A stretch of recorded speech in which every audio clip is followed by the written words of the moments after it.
প্রিয় অষ্টম শ্রেণীর ছাত্রছাত্রীরা, আজ আমরা পড়ব তোমাদের বইয়ের একটি কবিতা দাসী। দাসী কবিতাটি আছে তোমাদের লেসন 6-এ। কবিতাটি লেখা জেমস রিভস। জেমস রিভস কে ছিলেন? জেমস রিভস ছিলেন ইংল্যান্ডের একজন কবি, যিনি 1909 সালে জন্মেছিলেন এবং 1978 সালে মারা গিয়েছিলেন। জেমস রিভসের আসল নাম জন মরিস রিভস। জেমস রিভস মূলত ছিলেন ছোটদের লেখক। তিনি বড়দের জন্য বেশ কিছু লেখা লিখেছেন, তা সত্ত্বেও তিনি প্রতিষ্ঠিত ছিলেন ছোটদের লেখক হিসাবে। তিনি ছোট ছেলেদের মধ্যে অনেক কিছু রিমার্কেবল লেখা লিখে গিয়েছিলেন। তো তার যে লেখাগুলি আছে তার মধ্যে একটি বইয়ের নাম জেনে রাখা ভালো, সেটি হচ্ছে দি ইমপ্রিজন্ড সি, যেটি পাবলিশ হয়েছিল 1949 সালে। ওনার সম্বন্ধে বিশদে কথা যখন স্কুল খুলবে তখন সুযোগ থাকলে বলবো। আজকে আপাতত চলে যাচ্ছি তোমাদের কবিতায়, কারণ কবিতাটি তোমাদের সিলেবাসের পক্ষে তুলনায় একটু কঠিন। কবিতার নাম দা সি। সি অর্থাৎ সমুদ্র। সমুদ্র তোমরা অনেকেই দেখেছো, দীঘা বা পুরী বা অন্য কোথাও দেখেছো। তার ব্যাপ্তি বিশাল এবং তার ঢেউ প্রচন্ড। ইট is a natural part, it is A part of an integral part of nature. তো এই সমুদ্রেও একে ভিত্তি করেই এই কবিতা রচিত হয়েছে। এবারে দেখবে এই কবিতায় সি কে একটি অ্যানিম্যালের সঙ্গে তুলনা করা হয়েছে। অ্যানিম্যালটা কি? অ্যানিম্যালটা হচ্ছে ডগ। এবারে দেখো, সচরাচর সমুদ্র যে একটা ন্যাচারাল বিউটিকে ডিনোট করে, অর্থাৎ প্রাকৃতিক সৌন্দর্যের পরিচয় বহন করে, তাকে সচরাচর কুকুরের সঙ্গে তুলনা করা হয় কি? হয় না। কিন্তু কবি এখানে করেছেন। এর প্রসঙ্গে মনে রাখতে হবে যে এখানে সমুদ্রের বিভিন্ন রূপ দেখানোর জন্য তিনি এই ডগের সাথে তুলনা করেছেন। অর্থাৎ সমুদ্র বিভিন্ন সময়ে বিভিন্ন রূপ ধারণ করে এবং কুকুরের আচরণ বিভিন্ন সময় বিভিন্ন হয়। এই দুটির মধ্যে তিনি অর্থাৎ কবি জেমস রিভস তিনি মিল খুঁজে পেয়েছেন, এবং তিনি কি কি মিল খুঁজে পেয়েছেন সেগুলো এই কবিতায় বর্ণনা দেওয়া আছে। তো দেখো, এই যে সি একে কুকুরের সাথে তুলনা করা হলো, এর একটা ইংরেজিতে নাম আছে, তাকে বলা হয় মেটাফোর। কি জিনিস মেটাফোর? মেটাফোর বা সিমিলি বা পার্সনিফিকেশন, এই জাতীয় কিছু শব্দ এবারে তোমরা আস্তে আস্তে শিখতে থাকবে। এগুলোকে বলা হয় figure of speech. Figure of speech. Figure of speech কে বলে বাংলায় অলংকার। অলংকার অর্থাৎ গয়নাগাটি যেমন মানুষের সৌন্দর্য বৃদ্ধিতে সাহায্য করে, তেমন সাহিত্যে ফিগার অফ স্পিচ অর্থাৎ শব্দকে ব্যবহার করে সাহিত্যের মধ্যে যে সৌন্দর্য সৃষ্টি করা হয় সেটাকে বলা হবে অলংকার অর্থাৎ ফিগার অফ স্পিচ। যেমন সোনার অলংকারের বিভিন্ন রকম নাম আছে, ধরো নেকলেস, নূপুর, ব্রেসলেট। সেরকম এই ফিগার অফ স্পিচ অর্থাৎ অলংকারেরও বিভিন্ন রকম নাম আছে, যার একটা নাম হলো মেটাফোর। মেটাফোর কি জিনিস? কি বললাম আমি? মেটাফোর। মেটাফোর কি জিনিস? মেটাফোর হচ্ছে তুলনা, কম্পারিজন। কম্পারিজনটা কিরকম হবে? কম্পারিজনটা হবে একটু হিডেন, একটু ইমপ্লাইড, একটু লুকানো, একটু চাপা। একটা চাপা তুলনা দুটো ভিন্ন বস্তুর মধ্যে, between two dissimilar things. An implied comparison between two dissimilar things. দেখো, দাসী আর ডগ। এই আপাত দৃষ্টিতে এদের দুজনের মধ্যে কোথাও কোনো মিল নেই, কিন্তু কবি তার দৃষ্টিতে এ দুটির মধ্যে মিল খুঁজে পেয়েছেন, যেগুলো আমাদের কবিতায় বর্ণনা আমরা পাবো। এবং যেহেতু এটা একটা গভীর তুলনা বোঝাচ্ছে, তাই এটাকে বলা হবে মেটাফোর। যেমন ধরো, একটা মেটাফোরের উদাহরণ দিই। বলা হয়, ধরো the children are flowers of the world. Flowers of the world. শিশুরা হচ্ছে পৃথিবীর ফুল। তাহলে দেখো এক্ষেত্রে কি হলো, না এই যে চিলড্রেন, এটাকে তুলনা করা হলো, শিশুদের তুলনা করা হলো, children are compared to the flowers of the world. অর্থাৎ পৃথিবীতে যে ফুল আছে সেই ফুলের সাথে শিশুদের তুলনা করা হলো। কারণ আমাদের পৃথিবীতে ফুল যেমন সুন্দর, তেমন পৃথিবীতে আমাদের যেসব শিশু আছে তারাও খুব সুন্দর। অর্থাৎ এই গভীর তুলনার মাধ্যমে দেখানো হলো এদের দুজনের সিমিলারিটি কি আছে। এটা এই অলংকারটার, অর্থাৎ এই ফিগার অফ স্পিচটার নাম হচ্ছে মেটাফর। হ্যাঁ, তাহলে এরকম ফিগার অফ স্পিচ তোমরা আরো কিছু এর মধ্যে পাবে। তো যেটা বলছিলাম যে এই দুটির মধ্যে তুলনা করতে করতে কবি এগিয়েছেন। বিভিন্ন সময়ে ডগের আচরণ যেরকম হয় সেরকম বিভিন্ন সময়ে সি এর আচরণ একই রকম হয়, এটার সিমিলারিটিটা দেখাতে দেখাতেই তিনি কবিতাটা এগিয়েছেন। তো আমরা এটা দেখব। তো তোমাদের যেটা বলছিলাম, দেখো সি সমুদ্র আর ডগ, এর মধ্যে আপাত দৃষ্টিতে কোনো তুলনা চলে না। তাহলে কবি কেন তুলনা করলেন? দেখো, তোমরা বিজ্ঞানী আইনস্টাইনের নাম শুনেছো। তার একটা থিওরি আছে, থিওরি অফ রিলেটিভিটি, অর্থাৎ আপেক্ষিকতাবাদ। তোমরা এই নামটা অনেকে শুনেছো, আপেক্ষিকতাবাদ। সেই থিওরি অফ রিলেটিভিটিতে কি বলা হয়েছে, ধরো একটা জিনিস তোমার ক্ষেত্রে যদি ভালো লাগে, সেটা অন্য কারোর ক্ষেত্রে ভালো নাও লাগতে পারে। ফর এক্সাম্পল, ধরো অন্য কোনো স্যারের ক্লাস তোমার ভালো লাগে, অপূর্ব স্যারের ক্লাস ভালো লাগে না। হ্যাঁ, তাহলে তুমি একই ছাত্র বা একই ছাত্রী, তুমি এক রইলে, আমাকে তোমার ভালো লাগছে না, অন্য কোনো স্যারের পড়ানো তোমার ভালো লাগছে। এটা থিওরি অফ রিলেটিভিটি। আবার এরকমও হতে পারে যে ধরো ফার্স্ট পিরিয়ডে আমি ক্লাস করছি, তখন তোমার আমার পড়া শুনতে ভালো লাগছে, তুমি পড়ছো এবং শুনছো মন দিয়ে। কিন্তু লাস্ট পিরিয়ডে আমি ক্লাস করছি, তোমার আর শুনতে ভালো লাগছে না, বা তোমার শুনতে আর মন চাইছে না, তোমার মনে হচ্ছে সময় যেন আর কাটতেই চাইছে না। অথচ প্রথম পিরিয়ডটা কোনো এত ভালো লেগেছিল যে কোন দিকে সময়টা চলে গেল বুঝতে পারলে না। এটাই হচ্ছে থিওরি অফ রিলেটিভিটি। অর্থাৎ একই সময়ে দুটো আলাদা আলাদা জিনিসকে, একই সময়ে একটা জিনিসকে তোমার ভালো লাগতে পারে, আবার অন্য কারো সেই জিনিসটাই খারাপ লাগতে পারে। আবার সময়টাকে যদি বদলে দেওয়া যায়, একটা সময়ে একটা জিনিস তোমাকে ভালো লাগলেও অন্য সময়ে সেই জিনিসটাই তোমাকে খারাপ লাগতে পারে। হ্যাঁ, তো দা সি, এই সমুদ্রকে যুগে যুগে অনেক সুন্দরভাবে সাহিত্যে দেখানো হলেও কবি জেমস রিভস সমুদ্রের কিছু রূপ দেখেছেন, যাতে তিনি সমুদ্রের আচরণের সঙ্গে কুকুরের আচরণের মিল খুঁজে পেয়েছেন। সমুদ্র যে সবসময় সুন্দর হবে এরকম কোনো মানে নেই। এই যে কিছুদিন আগে আমাদের আমফান ঝড় আমাদের রাজ্যের উপর দিয়ে বয়ে গেল, তখন সমুদ্র যে পরিমাণ উত্তাল হয়েছিল, তখন কিন্তু সমুদ্রকে মানে আর কি অত সুন্দর তখন সেই মুহূর্তে বলা যেত বা যাচ্ছিল। বিশেষ করে সমুদ্রের কাছে যারা বাস করে, যেসব মানুষেরা বাস করে, তাদের কাছে তখন সমুদ্র একটা বিভীষিকায় পরিণত হয়েছিল। তো আমরা দেখব এই ডগের সাথে কেন দাসিয়ের তুলনা করলেন। দ্বিতীয় কথা বলি, এই ডগটা কিরকম ডগ। আমরা বাড়িতে কুকুর পুষি, আমরা জানি যে dog is a pet animal. দু রকম এনিম্যাল হয়, pet and wild. Pet animal, পোষা, টেমড। কিন্তু এই যে ডগের তুলনা হচ্ছে, এ কিন্তু পোষা কুকুরের সঙ্গে তুলনা করছে না, হচ্ছে আনটেমড, অর্থাৎ মানে যাকে পোষ মানানো হয়নি, আনটেমড।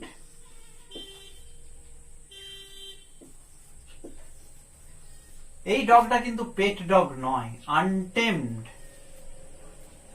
অর্থাৎ একটা কুকুর যাকে পোষ মানানো হয়নি, সেই কুকুরটা যেরকম আচরণ হবে, সি এরও ঠিক সেই রকমই আচরণ। অর্থাৎ এই সিটা একটা নেচারের পার্ট, যে নেচারের পার্টটা কিন্তু সেটাও কন্ট্রোলের মধ্যে নেই, সেটাও কিন্তু আনকন্ট্রোলড। অর্থাৎ সি এর আচার আচরণ এবং ডগের আচার আচরণ এই দুটোই হিউম্যান বিংস এর কন্ট্রোলে নেই। এই আমরা তুলনাটা আমরা এবারে দেখতে থাকব। ঠিক আছে, চলো কবিতাটা পড়া যাক। কবিতার প্রথম line, the sea is a hungry dog. অর্থাৎ কবিতার প্রথমেই সমুদ্রকে তুলনা করা হলো কিসের সাথে? একটা হাংরি ডগের সাথে, অর্থাৎ ক্ষুধার্ত কুকুরের সাথে। হাংরি এটি একটি অ্যাডজেক্টিভ যেটি এসেছে হাঙ্গার বলে নাউন থেকে, অর্থাৎ ক্ষুধা, এই নাউনটা থেকে এসেছে, এটা নাউন। দেখো এই যে সি, তার সঙ্গে যে কুকুরের তুলনা করা হলো, কুকুরটা কিন্তু সাধারণ অবস্থায় নেই, সে ক্ষুধার্ত অবস্থায় রয়েছে। হ্যাঁ, যে কুকুর ক্ষুধার্ত অবস্থায় থাকে তার আচরণ কিন্তু আরো বেশি হিংস্র হয়, অর্থাৎ সে কিন্তু আরো বেশি অ্যাগ্রেসিভ হয়ে ওঠে। কি হয়ে ওঠে? অ্যাগ্রেসিভ, অর্থাৎ আক্রমণাত্মক হয়ে ওঠে।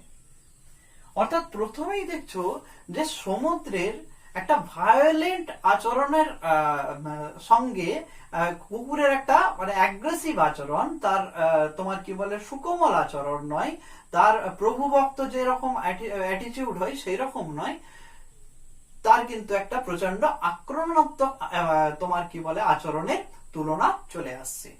তাহলে the sea is a hungry dog. তাহলে খেয়াল করো এই তুলনাটা কিন্তু একটা ইমাজিনেটিভ কম্প্যারিজন, অর্থাৎ বাস্তবে তো এরকম ভাবে সাধারণ মানুষের পক্ষে মানে তুলনা করাটা ঠিক মাথায় আসবে না। কবি তার কল্পনা শক্তির মাধ্যমে দেখতে পাচ্ছেন যে এই যে সমুদ্রটা আচরণ করছে, এই সমুদ্রের আচরণের সঙ্গে কিন্তু কুকুরের আচরণের মিল আছে। অর্থাৎ যে সময় যে রূপটা দেখে কবিতাটা লিখছেন কবি জেমস রিভস, সেই রূপটা সমুদ্রের হচ্ছে ভয়ঙ্কর, terrible. The sea is a hungry dog, giant and grey. Giant, giant কি? জায়েন্ট হচ্ছে একটা মিথোলজিক্যাল ক্রিয়েচার, অর্থাৎ পুরাণে বর্ণিত একটি মানে তোমার কি বলে জীব,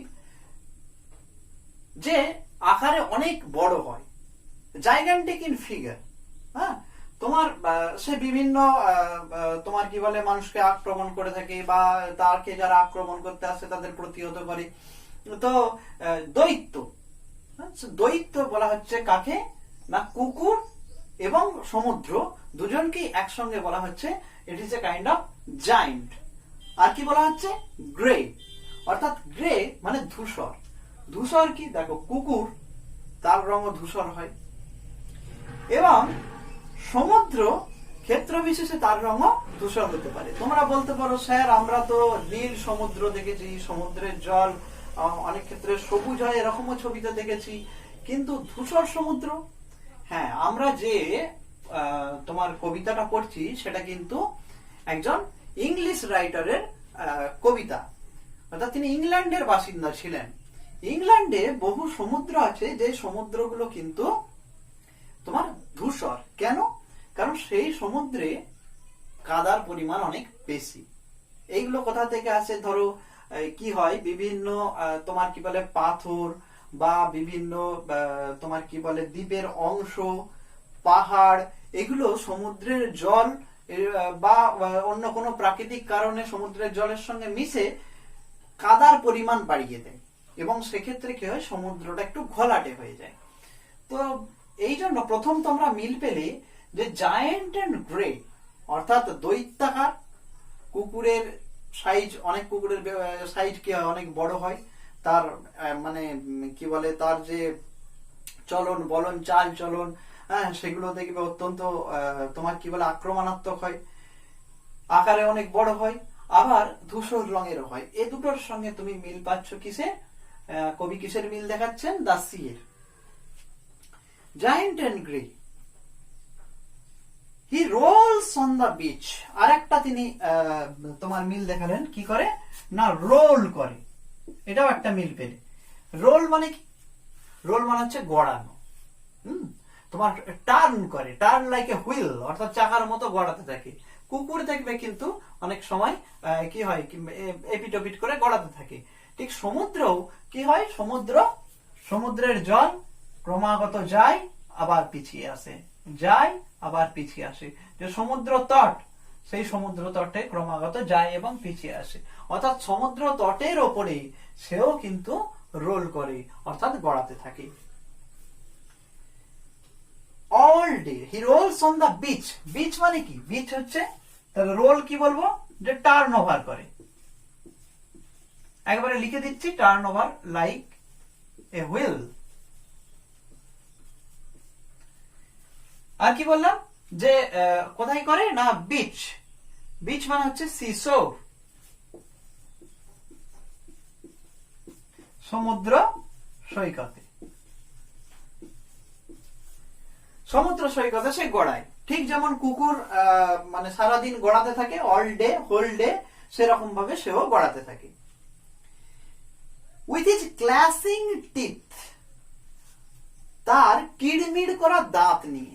ক্ল্যাশিং, ক্ল্যাশিং মানে হচ্ছে, আমি এক কাজ করব যাতে তাড়াতাড়ি লিখতে গেলে দেরি হচ্ছে, আমি এগুলো স্ক্রিনের মধ্যে আমি এডিট করে ঢুকিয়ে দেওয়ার চেষ্টা করব।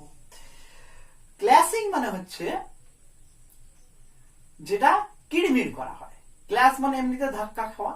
এখানে বোঝাচ্ছে যে কুকুর দেখবে কি করে, তার দুটো দাঁতকে এরকম মাঝামাঝি করে কি করে দাঁত কিড়মিড় করে, এইভাবে।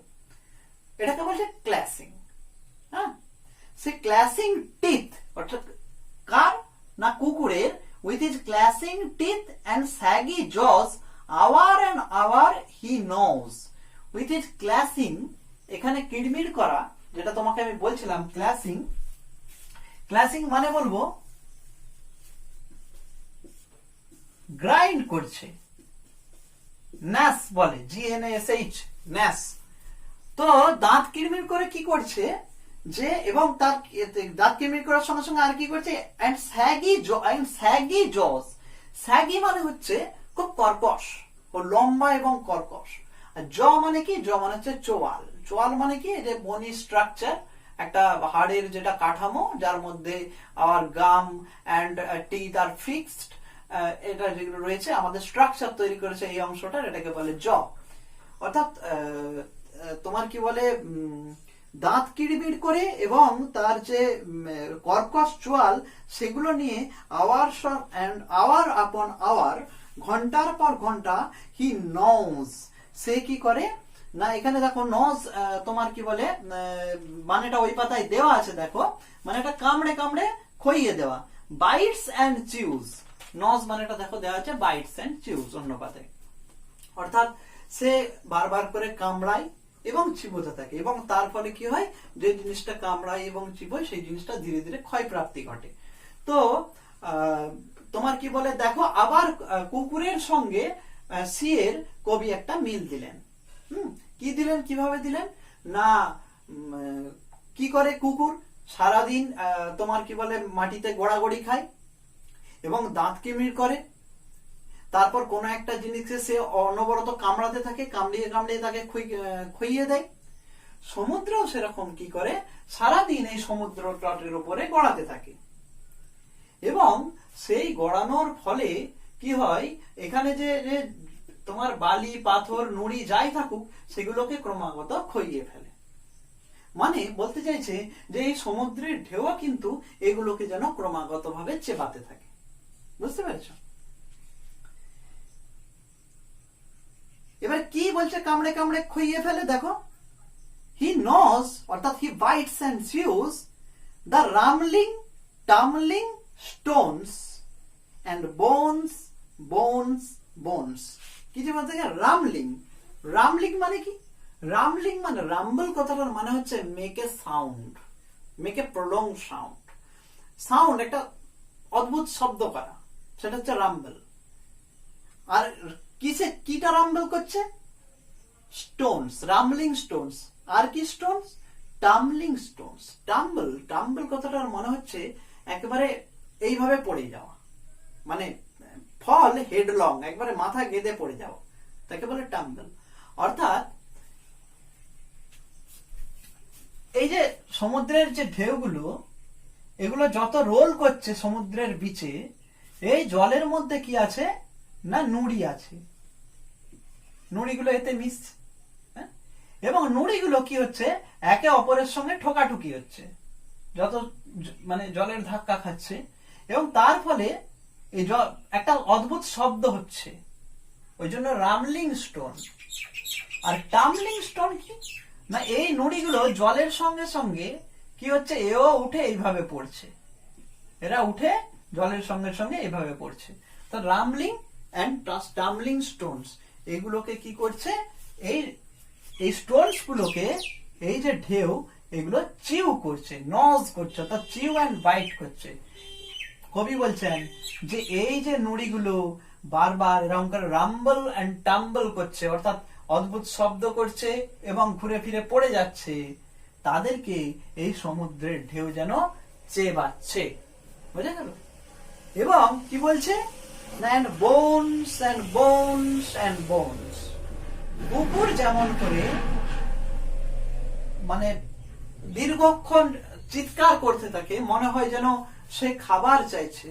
কুকুর কি চেবায় না হাড় চেবায়, তাহলে সে যেমন কুকুর যেমন চিৎকার করে এবং সেই চিৎকারের মধ্যে মনে হয় সে যেন বনের জন্যই, অর্থাৎ হাড়ের জন্য চিৎকার করছে। and bones and bones and bones, অর্থাৎ কুকুরের যে দীর্ঘ চিৎকার, তার মাধ্যমে যেন কুকুর বোঝাতে চাইছে সে কেবলমাত্র হাড়ই চাইছে, অর্থাৎ তার সে সেটার উপর জোর দিচ্ছে। ওই জন্য এটাকে দেখো জোর দেওয়ার জন্য, অর্থাৎ এটার উপর যে জোর বোঝানো হচ্ছে সেটার জন্য রিপিটেশন করা আছে, bones bones bones bones bones, তিনবার বলা আছে, বোনস বোনস বোনস। তো সেই রকম ভাবে এই সমুদ্র যেন চিৎকার করছে, অর্থাৎ সমুদ্রের যে একটা উত্তাল তরঙ্গ, উত্তাল যে ঢেউ, তার যে শব্দ, তাকে কবি বলছেন যে কুকুর যেমন করে বোন অর্থাৎ হাড়ের জন্য চিৎকার করে, ঠিক এও যেন এই একটা অ্যাগ্রেসিভ তোমার চিৎকার করছে, যাতে এ যেন সবকিছু এইখানে সবকিছু যেন সে চিবিয়ে খেয়ে ফেলবে। বুঝা গেল? ফার্স্ট স্ট্যান্ডায় তুমি তাহলে কি দেখলে, যে কুকুরকে তুলনা করা হচ্ছে কিসের সাথে না হাংরি ডগের সাথে, যে ডগটা ক্ষুধার্ত এবং সে এই সি বিচের উপর সারাদিন রোল করে এবং অর্থাৎ সমুদ্র ঠিক একটা হাংরি ডগের মতোই সবকিছুকে চিবিয়ে খেয়ে ফেলতে চায়। এটা গেল ফার্স্ট স্ট্যান্ডা। এবার আসবো আমরা সেকেন্ড, না ফার্স্ট স্ট্যান্ডাটা কোনো শেষ হয়নি, আরো দুটো লাইন আছে, দেখো। দি জায়েন্ট সি ডগ মোনস, অর্থাৎ জায়েন্ট সি ডগ, আবার দেখো জায়েন্ট বললো, জায়েন্ট সি ডগ একসঙ্গে বললো, দেখো সমুদ্র কুকুর, অর্থাৎ এই সমুদ্রটা যাকে কুকুরের সঙ্গে তুলনা করা হচ্ছে, সেই জন্য এটাকে বলা হচ্ছে যে সি ডগ অর্থাৎ সমুদ্র কুকুর। তাকে আবার বলা হচ্ছে কি জায়েন্ট, জায়েন্ট মানে জাইগ্যান্টিক, বিশাল সাইজের একটা সমুদ্র কুকুর, মানে হচ্ছে কুকুরের মতো হিংস্র সমুদ্র, as terrible as a dog। তোমার দেখো তারপরে সেই সি ডগ অর্থাৎ সেই সমুদ্র কি করছে, মন করছে। মন মানে কি? মন মানে হচ্ছে make a prolong sound, grown করা, আর্তনাদ করা, চিৎকার করা, মেক এ প্রলং সাউন্ড, হাউল করছে, প্রচন্ড চিৎকার করছে, হ্যাঁ সেটা মনস। আর কি করছে, লিক করছে, LICK, licking his greasy paws, licking মানে চাটছে, লিক করা মানে কি জিভ দিয়ে চাটা, মানে move it's tongue around the surface of something, তোমার কি বলে কোনো কিছু জিনিসের উপর জিভ দিয়ে চাটছে।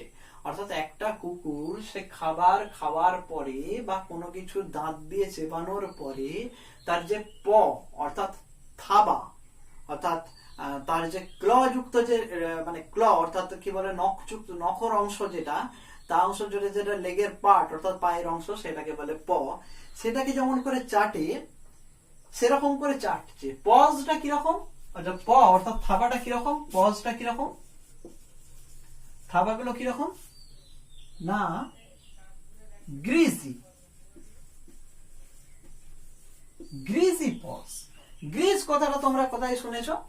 অর্থাৎ এই যে মেশিন গুলোতে যে একটা তোমার অয়েলি সাবস্টেন্স দেওয়া হয়, একটা ভেজলিনের মতো পদার্থ দেওয়া হয় যেটা একটু অয়েলি, যেটা একটু তৈলাক্ত, যাতে মেশিনের যে নাট বা ইঞ্জিনের যে অংশগুলো সেগুলো যাতে না বসে যায়, সেই জন্য সেটাকে বলে গ্রিজ। সেই রকম গ্রিজি, তার থেকে শব্দটা এসেছে গ্রিজি অর্থাৎ তৈলাক্ত, অয়েলি। তো খাওয়ার পর কুকুরের যে থাবা তাতে যে চ্যাটচ্যাটে একটা ভাব থাকে সেটাকে কুকুর চেটে পরিষ্কার করে ফেলে।